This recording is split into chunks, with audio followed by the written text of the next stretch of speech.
Attention, everyone. Imagine this. A man has it all. Mansions in Connecticut, a 9-figure bank account, and the most ambitious, dazzling woman on his arm. But there's one thing he doesn't possess: respect. Not for the quiet, understated woman waiting for him at home. At the most important gala of his career, with his tigress by his side, he decides to humiliate his wife, to show the world how insignificant she is to him. But he makes a mistake, a catastrophic mistake.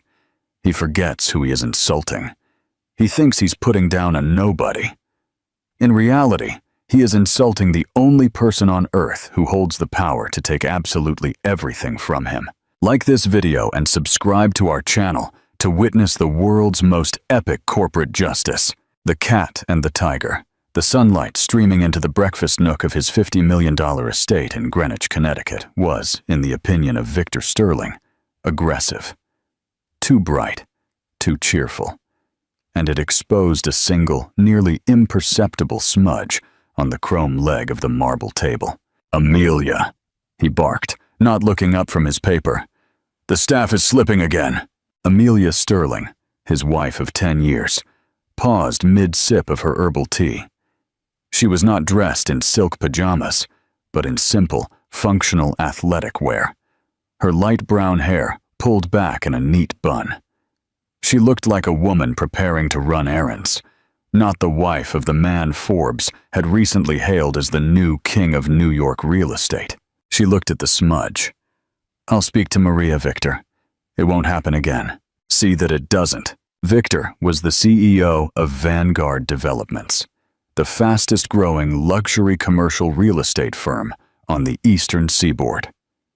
In 5 years, he had transformed a modest boutique firm into a multi-billion-dollar giant, with skyscrapers altering the skylines of New York and Boston.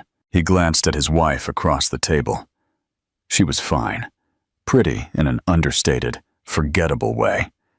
She kept the household running with almost obsessive efficiency. The parties were perfect, the staff impeccable, smudges aside, and she never, ever bothered him with trivialities.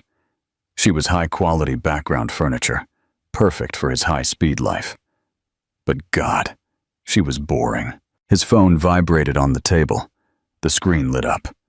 Chloe. A slow smile spread across Victor's face.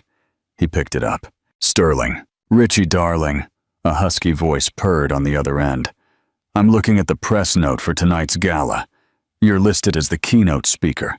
They're calling you the visionary." "Are they?" Victor said, leaning back. "Well, they're not wrong." He caught Amelia's eye. She was looking at her teacup, her expression unreadable. He felt a familiar, petty jab of annoyance. She never asked about his work. She never seemed impressed. "Are you going to burn down the stage, babe?"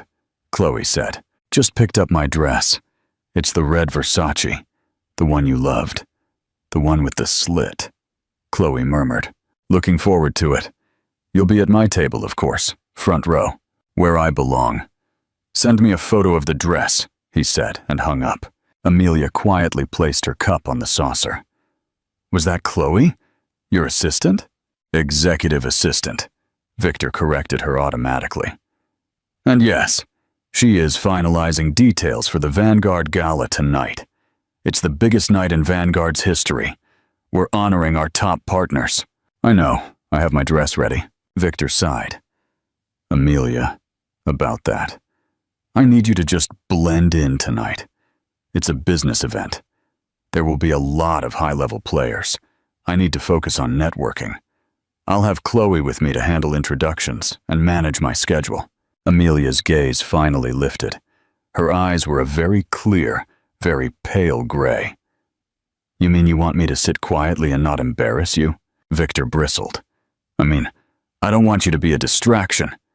You know how you are. Quiet. People think it's rude. Chloe understands the energy of these events. She's a tigress like me." "A tigress," Amelia repeated. The word was without inflection. "I see. And what am I?" Victor finally folded his paper and gave her his full attention. He felt a surge of dominance, the same he felt when closing a 9-figure deal. You, my dear, are my refuge.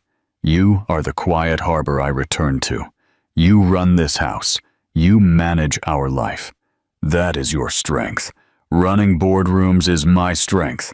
Let's not confuse the two. Tonight, I need a tigress at my side. I ask you to be the lamb." He stood up, adjusting the cuffs of his $5,000 Tom Ford shirt. "I'm heading to the office. I'll see you at the gala. Try to look festive." He left the room without a backward glance. He did not see Amelia's hand close around the delicate porcelain cup. He did not see the tiny cracks that suddenly spiderwebbed across its surface. He only heard, a second later, the soft, crisp crunch as it snapped cleanly in two in her hand. Amelia looked at the two perfect halves of the cup in her hand. She did not flinch. She showed no hint of pain as a drop of blood welled up on her palm. "A lamb," she whispered to the empty, sunlit room. "Interesting." She calmly rose, rinsed her hand at the sink, and wrapped a napkin around the small cut. Then she pulled out her own phone, a simple, discreet model. She did not call a friend. She did not call a lawyer. She opened a secure messaging app and typed a single message to one contact labeled M. Harrison. The message was simple: "Initiate storm protocol. Effective tonight. 10 p.m. Ist." The reply was instantaneous. "Confirmed, Madam Chairwoman. Are you sure?" Amelia looked at the smudge on the table leg Victor had pointed out. She looked at the broken cup. She thought of the red Versace dress. "I'm absolutely sure. They can have their party. It will be their last." The public execution, the gala, held in the grand ballroom of the Waldorf Astoria in New York, was a sea of black ties, dazzling diamonds, and the hungry, glittering smiles of people who either had power or desperately wanted to be near it. The red carpet was 100 feet long. Flashes popped as senators, tech billionaires, and New York society royalty made their way inside. Victor Sterling was the epicenter of it all. He stood on the mezzanine, a glass of Macallan 25-year in hand, soaking it up. Every banner, every customized sculpture, every $1,000 floral arrangement bore the sleek silver V of Vanguard Developments. "You look like a king," Chloe murmured, linking her arm through his. He looked down at her and grinned. The red Versace dress was magnificent. It was less a garment and more a declaration of intent, leaving absolutely nothing to the imagination. Her dark hair was slicked back, her red lips full. She was a tigress, just as he had said. She was a weapon. She was a trophy. "You are dazzling too, Miss Davis," he murmured, his hand landing possessively on the bare skin of her lower back. He scanned the room for Amelia. He spotted her near a quiet alcove, talking to one of the catering managers. She wore a subdued, elegant silver dress. It was a modest, almost severe Carolina Herrera in its simplicity. She looked beautiful, Victor supposed, but in the way a statue is beautiful, cold, distant, and completely overshadowed by Chloe's vibrant, living color. He felt a pang of irritation. Couldn't she just try to look like the wife of a tycoon?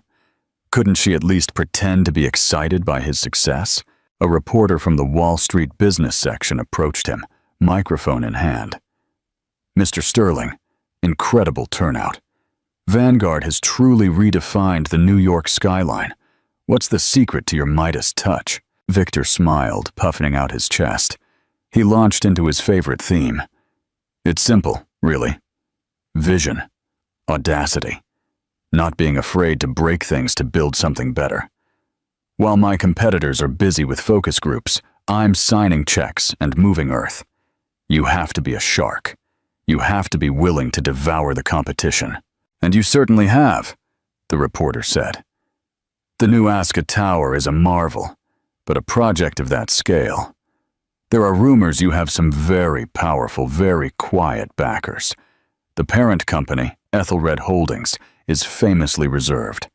Can you tell us anything about them?" Victor's smile tightened slightly. Ethelred was his one frustration. They were the money, the deep, endless well of capital that funded his vision. He had never met the board.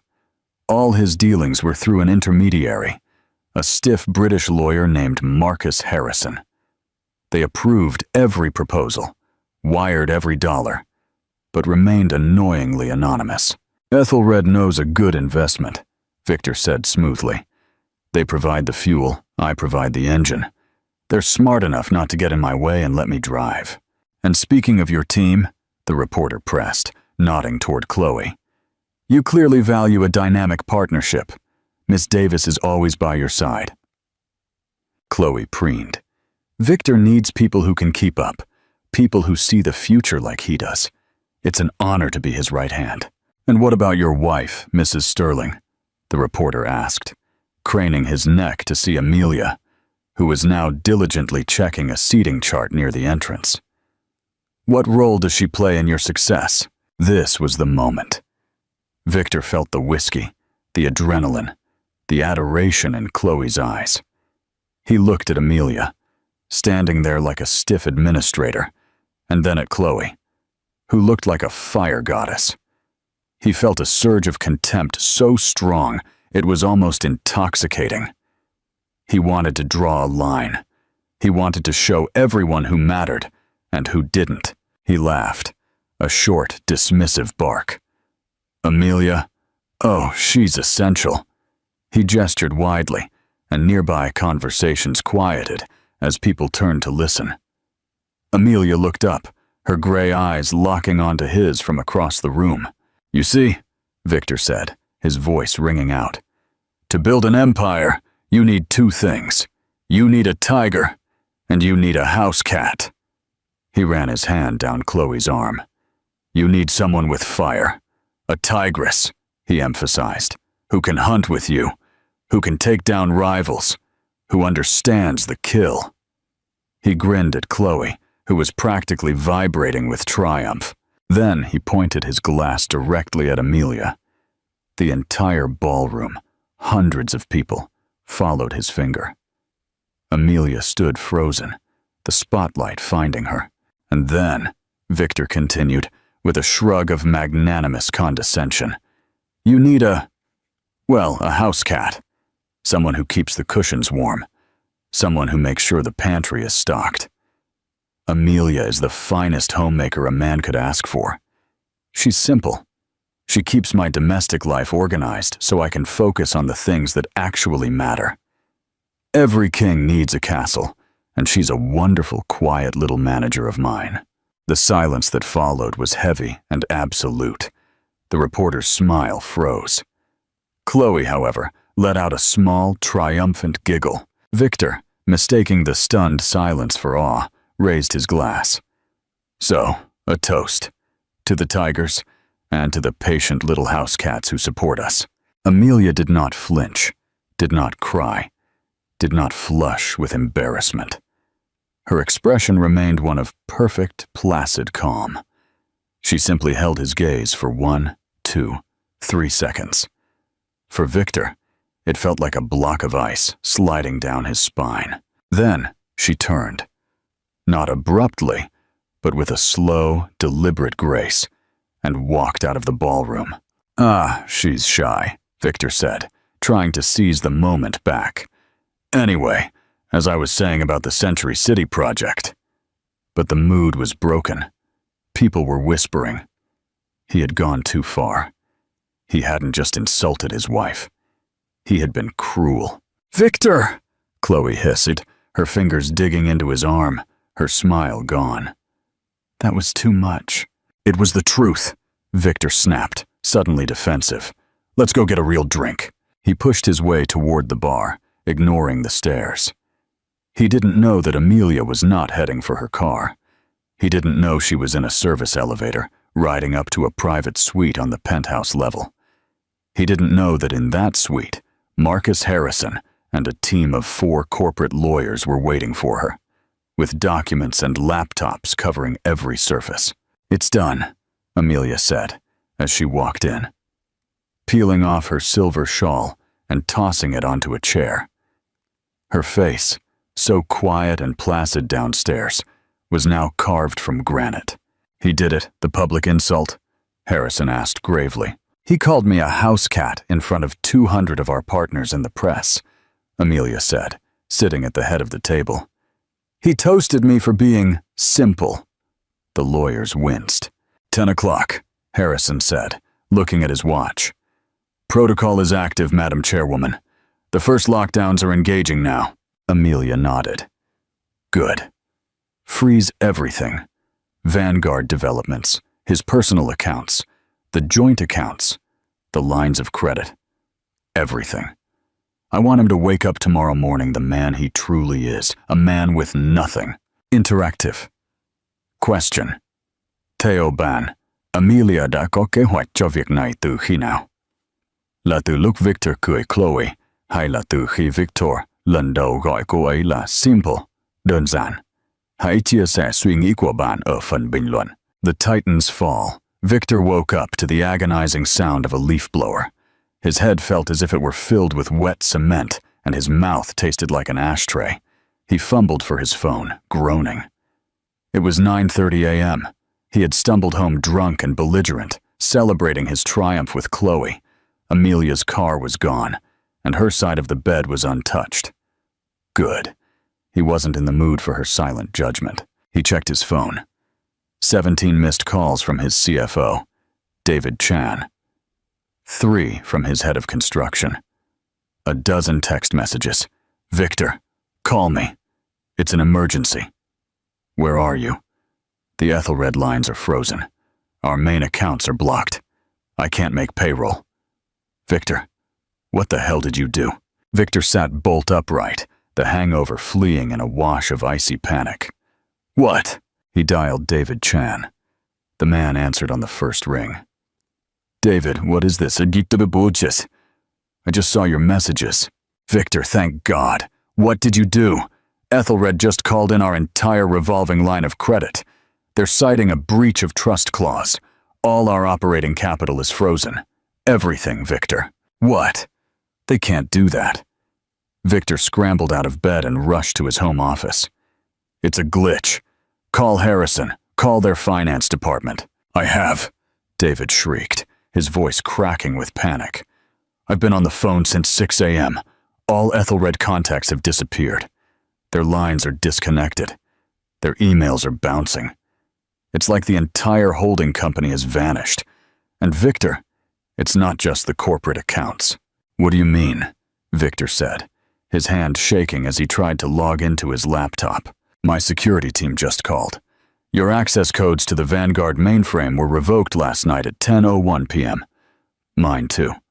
We're locked out of our own company. That's impossible." His laptop login screen blinked. Access denied. His blood ran cold. He tried his personal bank, a private account with Chase Bank where he kept his pocket money. He entered his password. A new screen popped up. Account frozen. "Please contact a bank representative." No. He tried his American Express Centurion card. He called the number on the back. "Mr. Sterling," a polite automated voice said, "your account has been suspended by the primary account holder." "What primary account holder?" "I am the primary account holder. The primary holder of this corporate account," the voice clarified, "is listed as A.M. Sterling, Ethelred Holdings." Victor dropped the phone. A.M. Sterling, Amelia, Maria. His wife's name. It had to be a coincidence, a clerical error. A horrible, catastrophic clerical error. "Amelia!" The house was silent. He ran to their master closet. Her side was empty. Not a single dress, not a single pair of shoes, only a row of empty velvet hangers. He ran to the ensuite bathroom.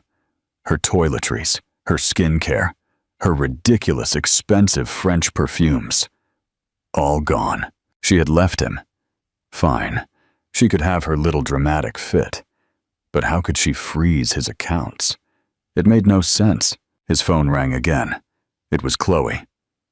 "Richie," she said, her voice sharp and brittle.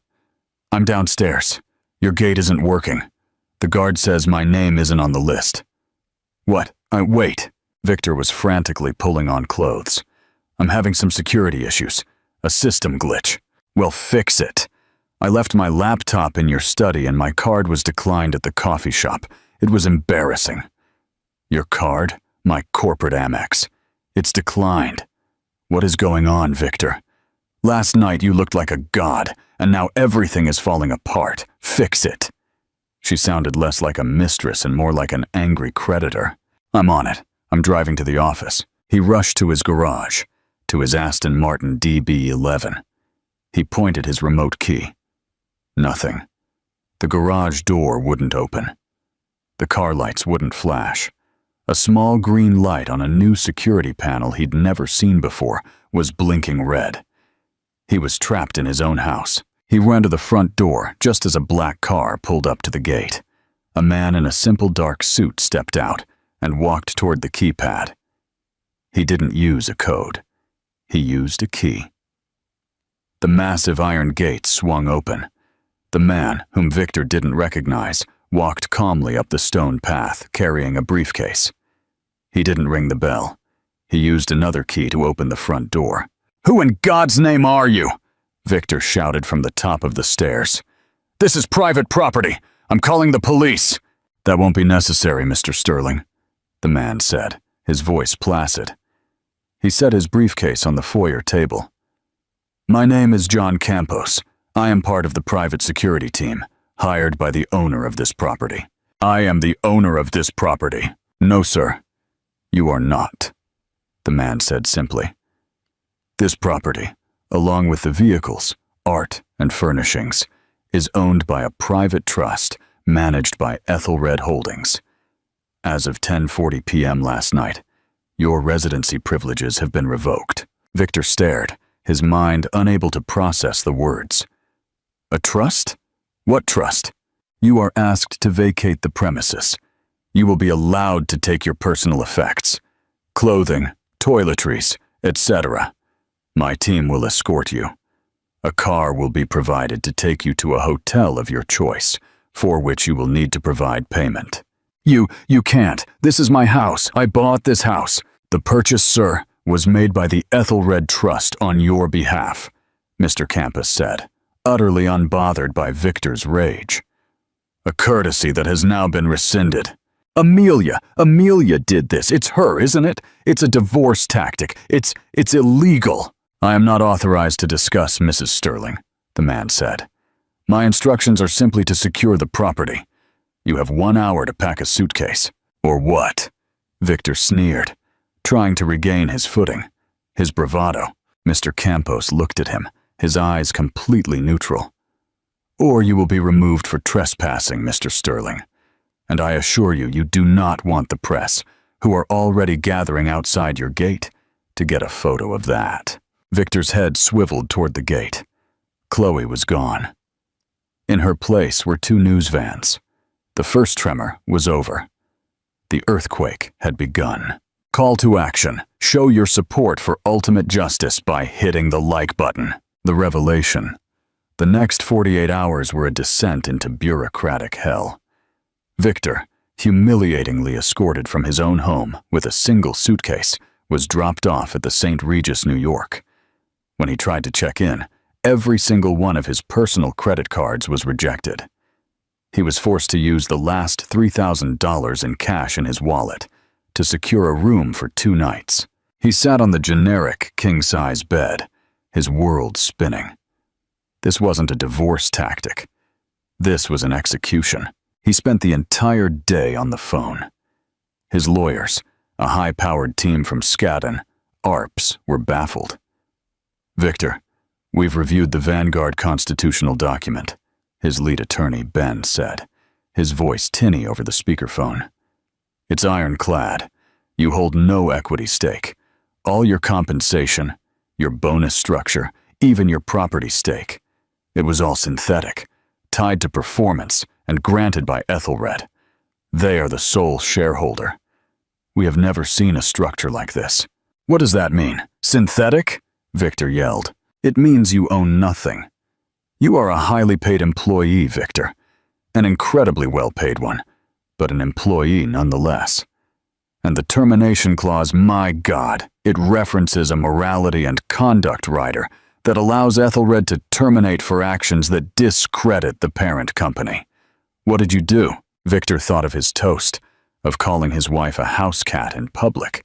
It couldn't be. That was personal. This was business. It's my wife, Victor whispered, the terrible truth finally crystallizing. Amelia. Is it her? Your wife? What does she have to do with Ethelred? We're running a search on her. Amelia Maria Sterling, née Collado. Her parents were low-level software engineers. No personal wealth. No corporate stakes. She's a nobody, Victor. This is coming from Ethelred, not your wife. You don't understand, Victor said, his mind flashing back to the name on the Amex account. A.M. Sterling. It's her. It has to be. He tried calling Chloe. The call went straight to voicemail. He sent her a text. My accounts are frozen. It's a temporary hostile maneuver by my partners. I need a place to stay and some cash. Her reply came 3 hours later. Victor, I can't. My job? My reputation? I was your assistant. I can't be seen with you while this is happening. I'm sorry. I have to look out for myself. The Ethelred lawyers have already contacted me for an exit interview. He threw the phone against the wall. She had been his tigress, and at the first sign of blood in the water, she was gone. The news broke that afternoon. Vanguard CEO Victor Sterling fired. Partner company stocks plummet.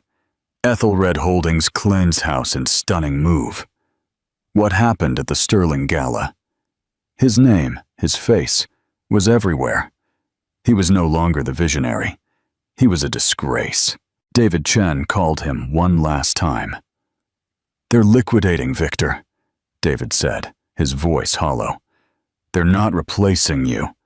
They're dissolving Vanguard Developments, selling the assets. Everyone is fired. 10,000 jobs lost. The whole damn thing. It was just a house of cards. Victor was drowning. 10,000 jobs. His legacy. His towers. All gone. Because he had insulted his wife. The power was too vast. The punishment too absolute. A wife, even a vindictive one, couldn't wield this kind of corporate power. On the third day, his money ran out. The hotel politely informed him his room key would be deactivated at 11 a.m. He was stranded, toxic, and penniless.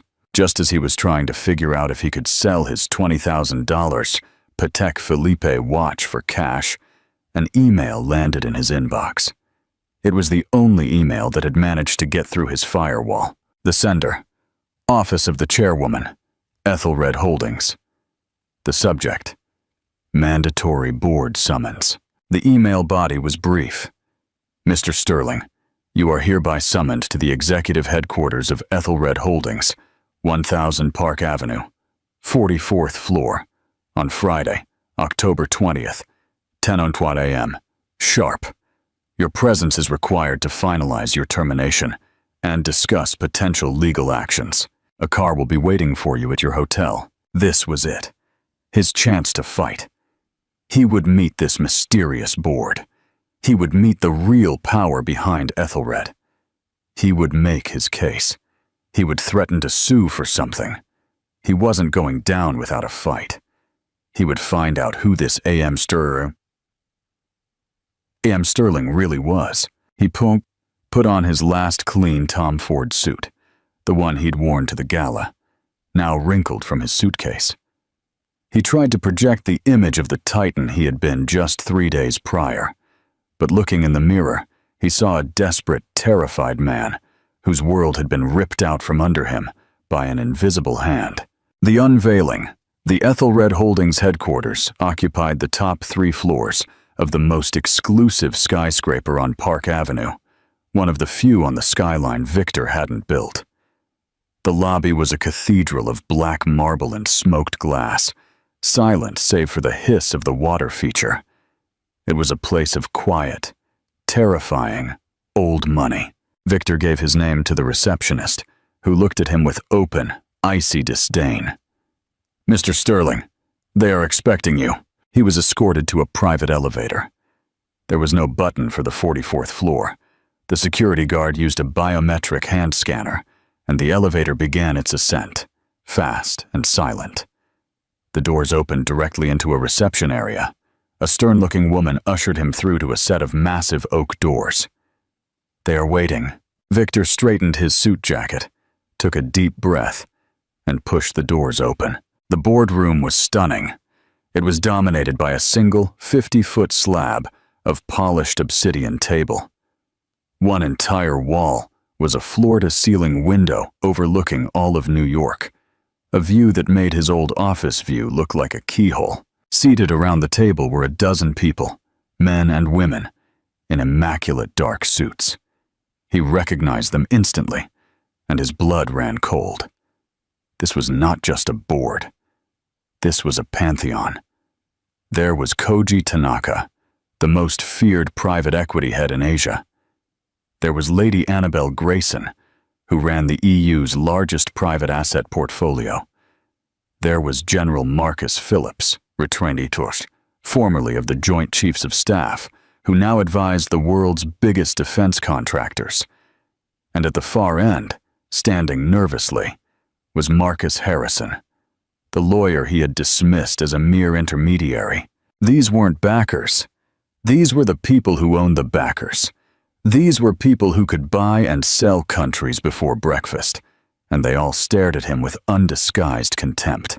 "Mr. Sterling," Marcus Harrison said, his voice clipped. "Thank you for joining us. Please take a seat." He gestured to a single small chair placed in the middle of the room, several feet from the main table. It was the chair of the accused. Victor sat down, his heart slamming against his ribs. "This is a rather impressive collection of talent," Victor stammered. I wasn't aware." "That is precisely the problem, Victor," Lady Grayson said, her British accent cutting the air. "You weren't aware of a great deal."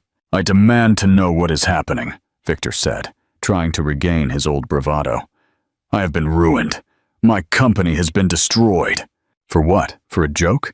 "For this is grossly unprofessional. It is tortious interference." "Unprofessional," Koji Tanaka repeated, his voice silky soft.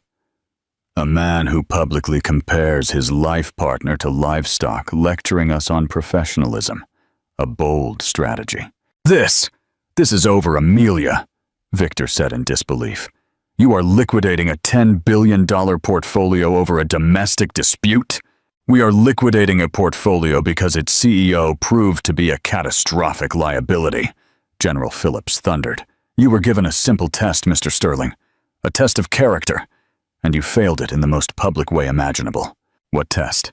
Who is in charge here? What are you people to her?"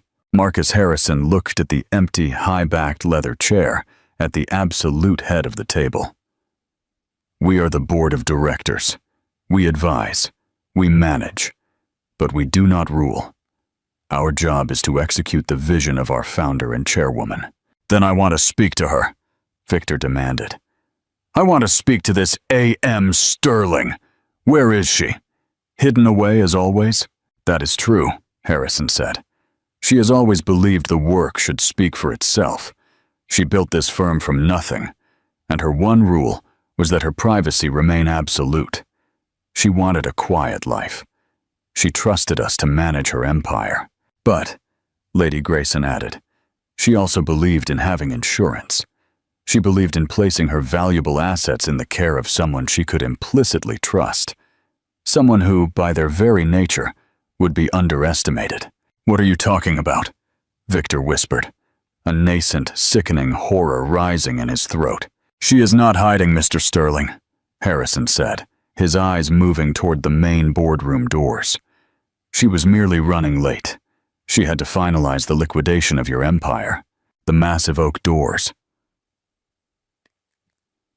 Victor turned. Amelia walked in, but this was not the Amelia he knew. This was not the quiet, mousy woman in yoga pants. This was not the house cat. She was wearing an impeccable Armani charcoal suit, so sharp it looked like it could cut glass.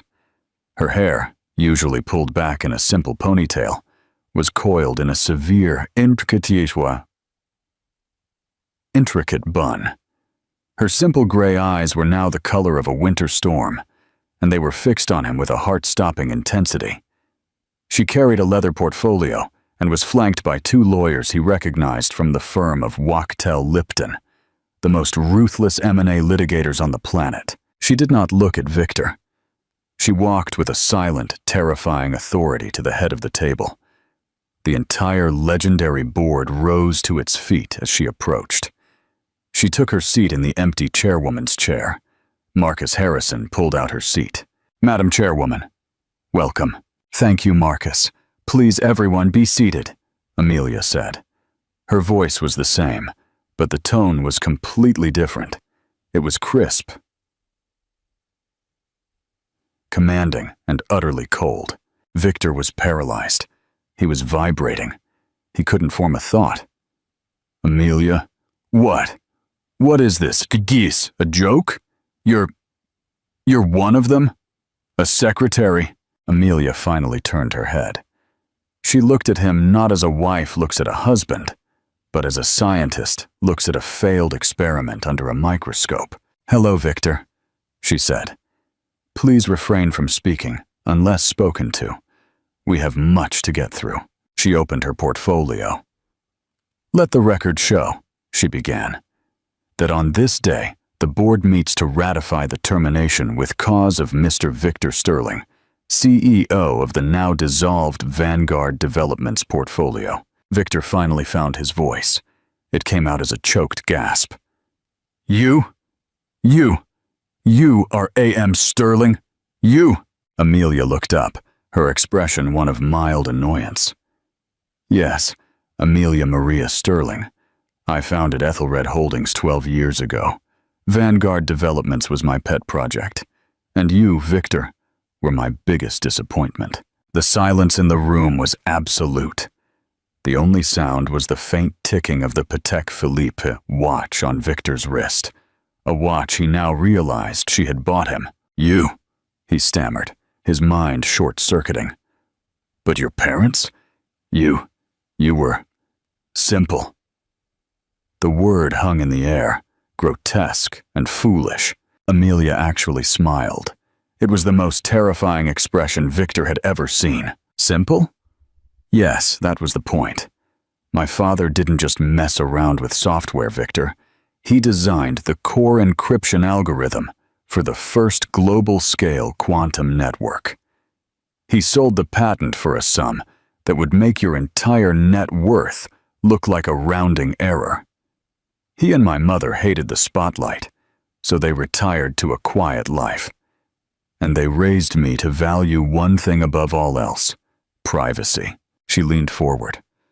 I took that inheritance, and at 24, I founded Ethelred.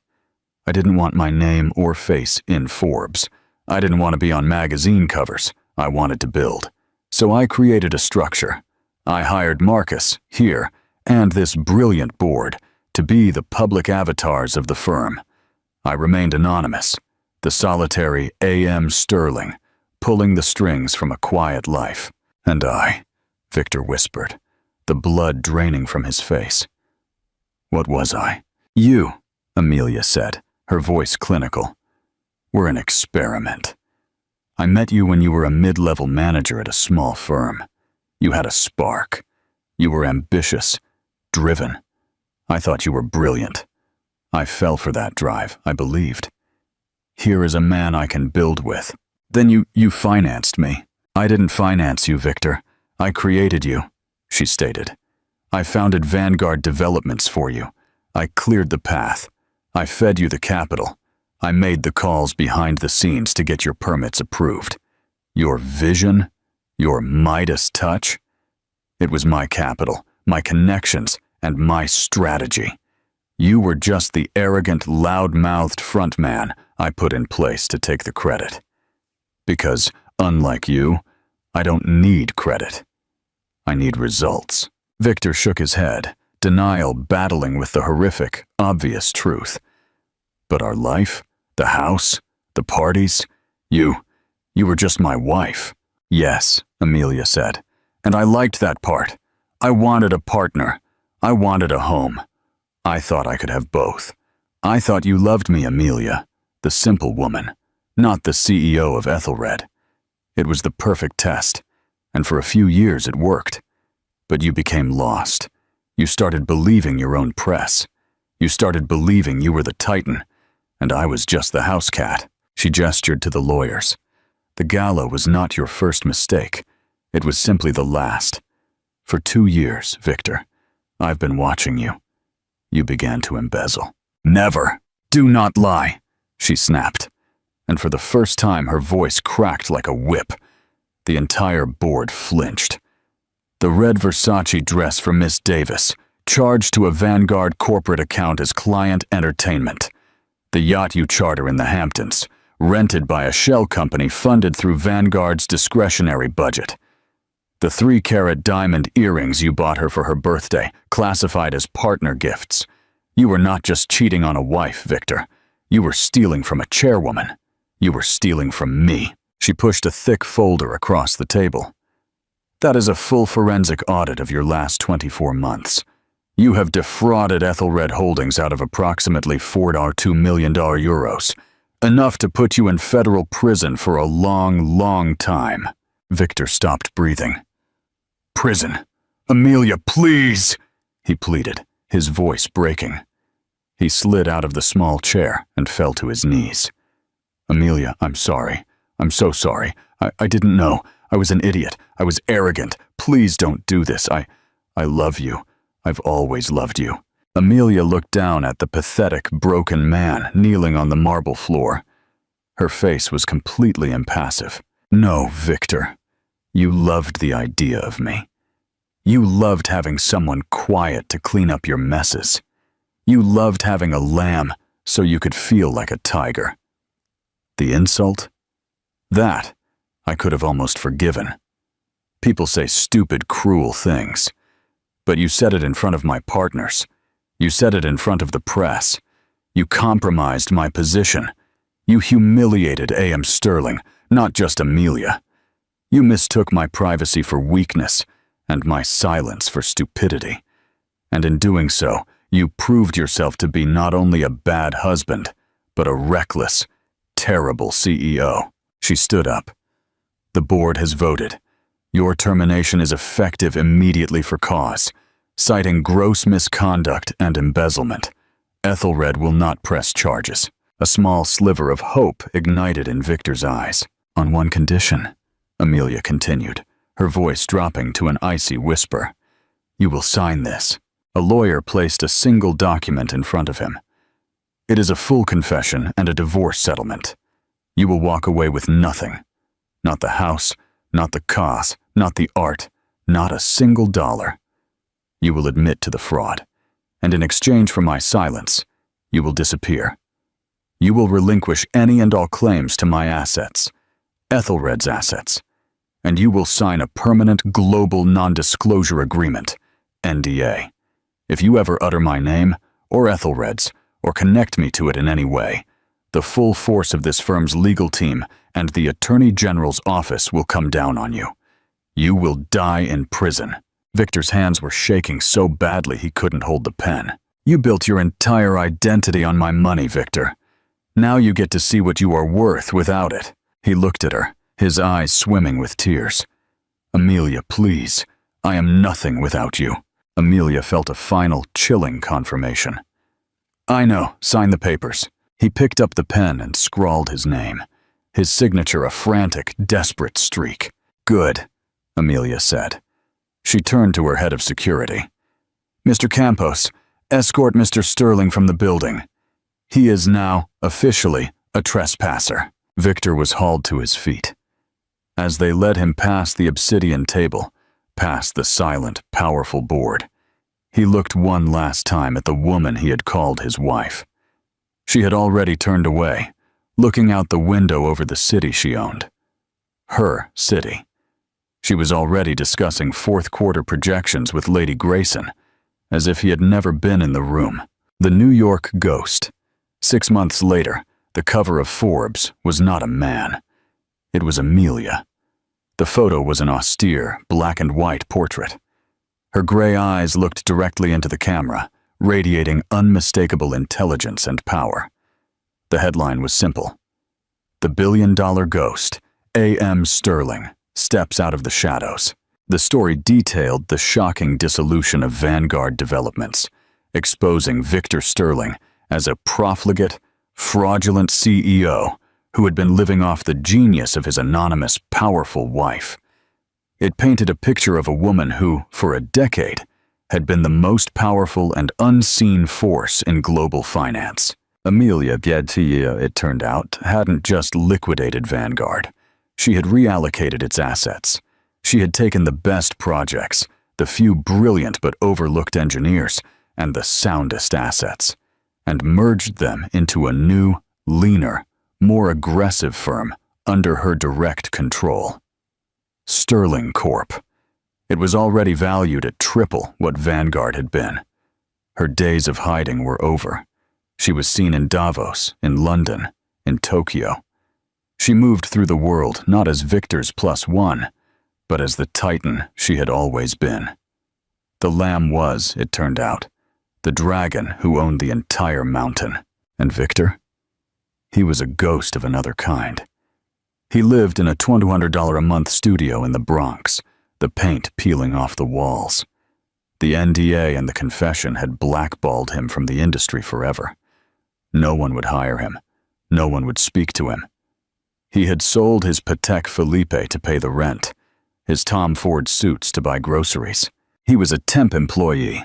He worked in the mailroom of a mid-level insurance firm, a job he had gotten by using his college degree and omitting the last decade of his resume. One afternoon, he was sorting mail when he saw the Forbes magazine pass by, his replacement's name on the subscription. He looked at Amelia's face. He saw the woman who had shared his bed, the woman who had organized his sock drawer, the woman he had dismissed so completely. He thought of the power, the money, the life. He had held the winning lottery ticket in his hand for 10 years, and he had set it on fire because he was too arrogant to read the numbers. He tossed the magazine in the correct box and moved to the next. His hands, which had once signed $100 million deals, now fumafe. Rough and stained with ink, across the city, in the 44th floor boardroom, Amelia Sterling stood by the window. "Madam Chairwoman," her new assistant Sarah said, "the Goldman Sachs team is here to discuss the Sterling Corp IPO. They seem very nervous." Amelia smiled, a real, genuine smile. "Good. Let them be nervous. Send them in." "And Sarah?" "Yes, ma'am. Please order lunch for the entire team and have them check the air conditioning in the engineering room. Those new quantum servers are running hot, and I want my people to be comfortable." "Right away," Sarah said, scribbling a note. Amelia looked at the city, the half-finished towers that had once been Victor's. Her new firm was already buying them, refitting them, finishing them her way. She had taken his name off every plaque, every building, every letterhead. She had built an empire. She had hidden inside it for protection, and she had been forced to burn it down. But now, from the ashes, she was building a new one. And this time, there would be only one name on the door, her own. The winter in the Bronx was a grim affair of cold, persistent rain. Victor Sterling stood under the awning of a bus stop, sipping lukewarm coffee. The thin jacket he'd bought at a thrift store barely kept out the cold. His mailroom shift was over, and he was just trying to muster the energy to take the bus back to his peeling studio apartment. A car pulled to the curb in front of him, its engine a low, purring growl that was alien to this neighborhood. It was a black Maybach, polished to a mirror shine. A chauffeur rushed to open the back door with a large black umbrella. A leg emerged, then a figure. It was Amelia. Victor's heart stopped. He physically recoiled, pressing himself against the dirty plexiglass of the bus stop. She was here, in his humble neighborhood. She wore a cream wool coat that likely cost more than his entire annual salary. She looked sharp, focused, and utterly out of place. "The acquisition is final, Sarah," Amelia's voice, crisp and cutting through the rain, said to her assistant. "I want the new server integration to begin Monday. This AI algorithm is the final piece for Sterling's core logistics network." Victor's blood ran cold. This building, the one he passed every day. She had bought it. She was here, on his street, expanding her empire into the last place he had felt safe from her memory. He must have made a sound, a gasp, a choked curse, because her head turned. Her eyes, clear and gray like the rainy sky, swept over the bus stop. They passed over him. Then they came back, their gazes locking across the 20 feet of wet pavement. Victor froze. He saw everything in that second. The man he was, the man he had become. The cheap coffee, the frayed cuffs, the hollow look in his own eyes. Amelia looked at him. There was no recognition. There was no hatred. There was no pity. There was no triumph. There was nothing. It was the look a person gives a stranger they've accidentally made eye contact with on a train. It was a brief, impersonal flicker of acknowledgement that another human being was occupying space, followed by an immediate and total dismissal. In that single, empty gaze, Victor Sterling was not her ex-husband. He was not the man who betrayed her. He was not even the man she destroyed. He was just a random, shivering man at a bus stop. She turned back to her assistant, as if he had never existed. "Let's go. We're late for the Tokyo board call." She and Sarah walked into the building. The chauffeur closed the door behind them. Victor stood alone under the rain, his whole body trembling. The humiliation at the gala, the firing, the eviction. None of it compared to this. Being looked at with such complete, crushing indifference. He was so far beneath her, he wasn't even worthy of being an enemy. He was simply irrelevant. His coffee cup crumpled in his hand. The bus pulled up, its brakes hissing. He didn't get on. He stood there, staring at the empty curb where the Maybach had been, soaking in the cold, hard rain. Final thoughts and call to action. And that is the end of our story, everyone. A brutal lesson in why you should never, ever confuse kindness with weakness or privacy with lack of power. Victor thought he was the shark in the pond, but he was just a goldfish swimming in her ocean. She gave him the world, and he insulted her in it. So she did the only thing she could. She took it all back. Was Amelia's ultimate revenge too harsh, or did Victor get exactly what he deserved? Let me know your thoughts in the comments section below. If you love stories of justice, dramatic twists, and powerful characters who get the last word, then you've come to the right place. Click the like button if you enjoyed this story, and share it with someone else who loves a good dose of drama. Most importantly, make sure you subscribe to the channel and hit that notification bell. We release new, gripping stories like this every week, and you don't want to miss what's coming next. Thanks for listening.